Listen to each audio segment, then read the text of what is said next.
নমস্কার, welcome to my channel সমীশীল শ্রী শ্রী রাধাকৃষ্ণ গোপাল শ্রীমদ ভগবদ গীতা। আজ 28 জুলাই 2025। আমি বৃহৎ আদি মৎস্য পুরাণ সপ্তম অধ্যায়ের মদন দ্বাদশী ব্রত উপবাস এর 26 পৃষ্ঠার কিছু অংশ পাঠ করছি। শ্রী শ্রী মৎস্য পুরাণ কি জয়, শ্রী শ্রী রাধাকৃষ্ণ গোপাল শ্রীমদ ভগবদ গীতা কি জয়। রাধেকৃষ্ণ রাধেকৃষ্ণ রাধেকৃষ্ণ।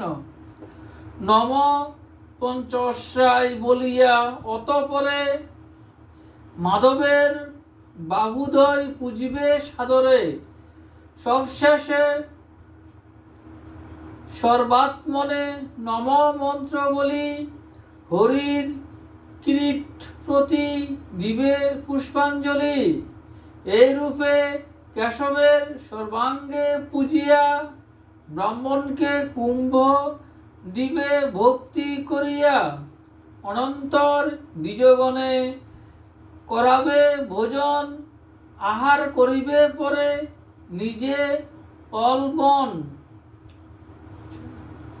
ভোজনান্তে এই মন্ত্র করি উচ্চারণ, ভক্তি ভরে করিবে দক্ষিণা অর্পণ। যে জন আনন্দময় নামে অবিহিত, আর যিনি সর্বহৃদে রণ বিরাজিত, সেই ভগবান কামরূপী জনার্দন। এই ব্রত কার্যে প্রীত হউন এখন, প্রতি মাসে এইরূপ বিধান ক্রমেতে এই ব্রত পালন করিবে হর্ষেতে। সুব্রতী দ্বারা হোম করিবে সাধন, ও কামদেবের নাম করিবে কীর্তন।